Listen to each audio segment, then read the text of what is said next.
Right, for my third set of figures, I've decided to do two more cultists, but these are in the different pose to the first two that I've done. My first couple of ghouls, this is what they are. They're like rat boy things, right?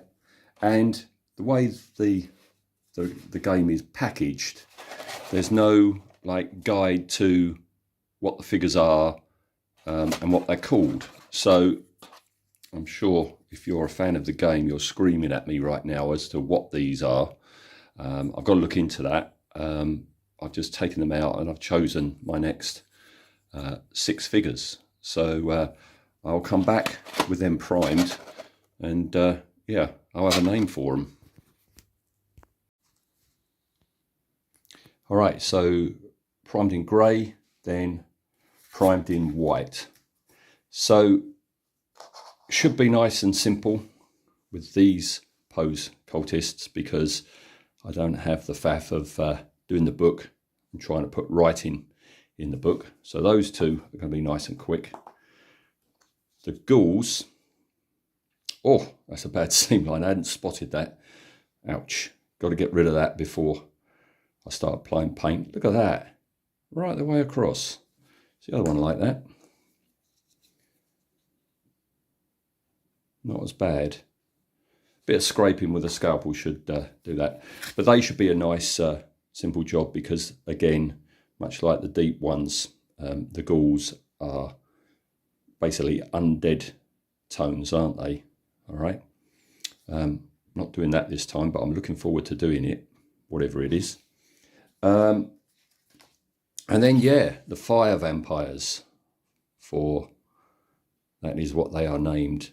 Kind of looks like a Triffid, doesn't it? Just like this. But it's a fire vampire, and I've got the challenge again of these are spouts of fire that it emits. And I'm looking forward to doing this paint job because here we have them. So you have a nice fleshy tone to deal with there, an orangey yellow chest, the red rest of it, then some sort of like black tongue, and then spouts of flame coming out. So first job then, I'm going to do the flesh, then I'll do the chest, then I'll do the red, then I'll do the tongue, then I'll do the flame. So the cultists are easy enough to base coat because, again, it's just contrast paint for the red, just blocked in the skin. And unlike the first two I did, who both were wearing black suits, I've just decided you know, break things up a bit, do them in different coloured suits. So that's them.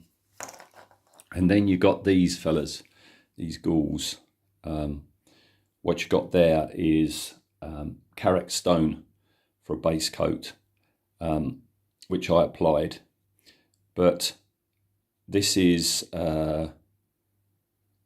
Ragar flesh tone because they seem to have fleshy arms. So I put that contrast paint on that and then blended the two together with some water.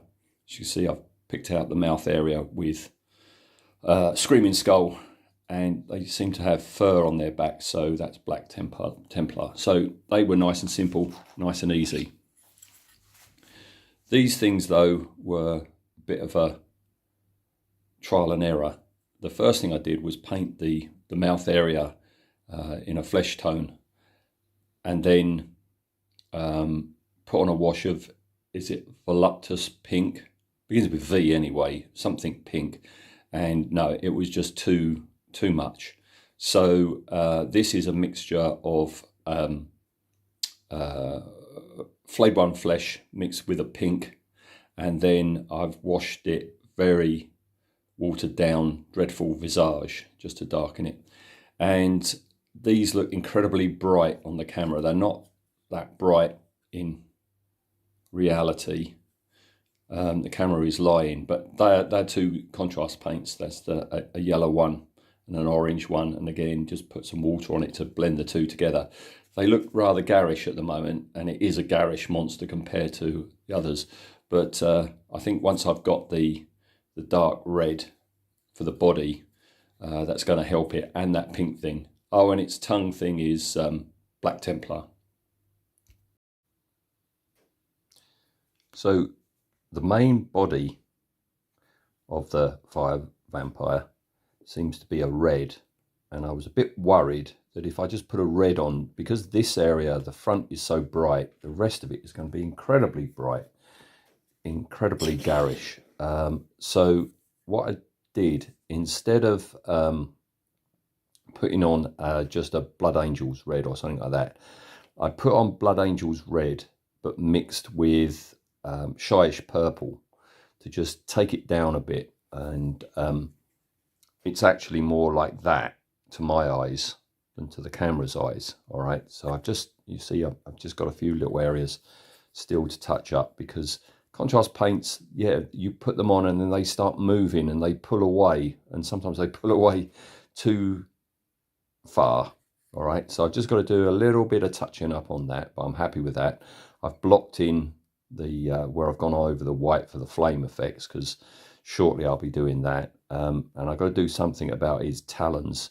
I think I'm going to paint them grey and then put Black Templar over the top. But we're almost done with this set, so I think I'll come back once all of them are done. I'm guessing these are going to be the brightest of all the Cthulhu figures I'll be doing. Pretty happy with how they've come out. I'm glad I went with a red-purple mix for their main body, rather than just a standard red contrast like on the cultist robes. So yeah, very pleased with how they've come out. The only thing I've been umming and ahhing about is the fleshy areas here around the black tongue, whether to have done them in a gloss varnish. I don't know. I haven't looked into just how these creatures work, but if that opens up like a flower opening, I thought maybe the inside would be glossy, but in the artwork they don't seem to have a sheen or a shine to them at all. So I've left them off just regular for now, but I'm thinking at a later date, when I've got the gloss varnish out and I'm glossing some tentacles up somewhere or other, I might well put a coat on. Anyway, that's that batch done. So onwards to the next lot.